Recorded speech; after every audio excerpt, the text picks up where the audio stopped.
ఆకాశవాణి ప్రస్థానంలో అడుగులు వేసిన చాలామందికి, అందులోనూ సంగీత కళాకారులందరికీ ఆకాశవాణి ఒక నిలయంగా గాక ఒక పవిత్రమైన ఆలయంగా భావిస్తారు.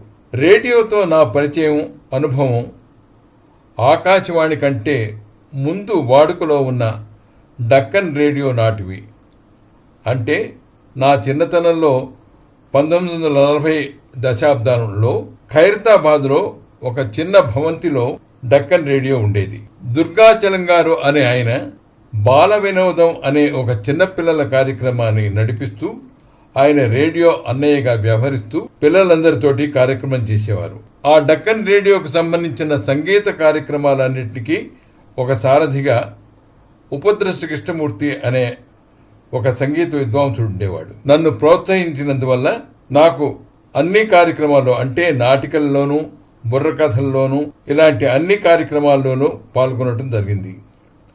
భాస్కర భట్ల కృష్ణారావు గారు అనే ఒక ప్రోగ్రామ్ ఎగ్జిక్యూటివ్ ప్రోత్సాహం వల్ల నాకు పెద్ద నాటకాల్లో కూడా అవకాశం వచ్చేది. బాల నటుడిగా ఇంజనీరింగ్ చదువుకొని ఐఐటిలో పీజీ పూర్తి చేసి బరోడాలో యూనివర్సిటీలో ఉద్యోగంలో చేరాను. మళ్ళీ 1979లో హైదరాబాద్ రావడం జరిగింది.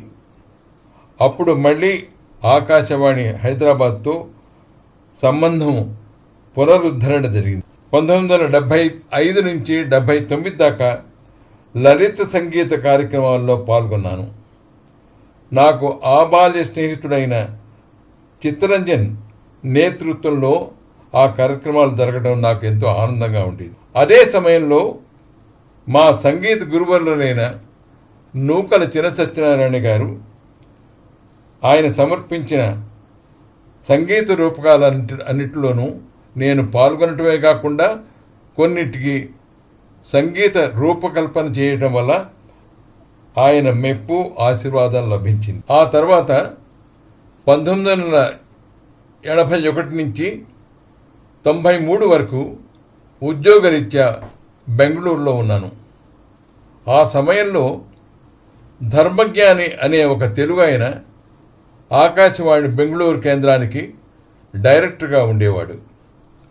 ఆయన్ని కలుసుకొనగా ఆయన పాజిటివ్గా స్పందించి వేణుగోపాల్ అనే ఒక ప్రోగ్రామ్ ఎగ్జిక్యూటివ్ని, పద్మ అనే భావగీతే ప్రోగ్రామ్ ఎగ్జిక్యూటివ్ని పరిచయం చేశాడు. వేణుగోపాల్ దేవులపల్లి కృష్ణశాస్త్రి, అడవి బాపురాజు గారిల గేయాలతో కూర్చిన ఒక సంగీత రూపకం నిర్వహించే అవకాశం ఇచ్చాడు. భావగీతే ప్రోగ్రామ్ ఎగ్జిక్యూటివ్ పద్మ మా అమ్మాయి సువర్ణకి భావగీత పాడటానికి ఒక టెస్ట్ ప్రోగ్రాం ఇచ్చి ప్రోత్సహించింది. మా అమ్మాయి సువర్ణ పాట విని చాలా ఇంప్రెస్ అయి ఆవిడ ఏఐఆర్ మ్యూజిక్ కాంపిటీషన్స్ గురించి వివరించి దానికి వెళ్లమని ప్రోత్సహించడం కాక ప్రత్యేకంగా శ్రద్ధ తీసుకొని రికార్డు చేయించి పంపించింది.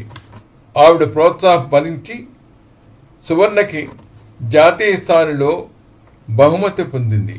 ఆ తర్వాత సువర్ణ బి హై గ్రేడ్ కూడా సంపాదించి అనేక కార్యక్రమాల్లో పాల్గొన్నది.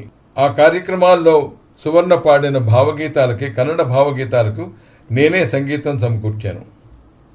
అలాగే నేను సంగీతం సమకూర్చిన సంగీత రూపకాలు మంచి జనాదరణ పొందటం వలన ఉగాది, దసరా వంటి సందర్భాలలో కూడా కార్యక్రమాలను చేయమని నాకు అప్పగించడం జరిగింది. 2000 సంవత్సరంలో నేను హైదరాబాద్లో సిఎస్ఐఆర్ ఐఐసిటిలో పదవీ విరమణ గావించిన తర్వాత కర్ణాటక సంగీతంలో పరిశ్రమించి చరిత్రలో మొదటిసారిగా 72 మేళకర్తలలో తానవర్ణాలు, 5 ఘనరాగాల్లో పదవర్ణాలు సృష్టించడం జరిగి నన్ను ఒక వాగ్గేయకారుడిగా గుర్తింపు తెచ్చింది. 2012 సంవత్సరంలో ఆకాశవాణి హైదరాబాద్కి డైరెక్టర్గా వచ్చిన సంగీతజ్ఞుడు ఆదిత్య ప్రసాద్ పరిచయం కలిగి ఆయన కోరిక మేరకు లోకల్ ఆడిషన్ బోర్డులో మెంబర్గా ఉండడానికి ఒప్పుకొని దాదాపు 3 టర్మ్స్ పనిచేశాను. ఈ జ్ఞాపకాలన్నీ నా మెదడులో ఎప్పుడూ రీల్స్లా తిరుగుతుంటాయి.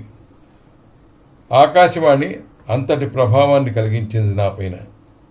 అందుకే చివరిలో నా సంగీత రచనలన్నీ దాదాపు 16 గ్రంథాల వరకు ఆల్ ఇండియా రేడియో హైదరాబాద్ లైబ్రరీకి బహూకరించి వచ్చాను.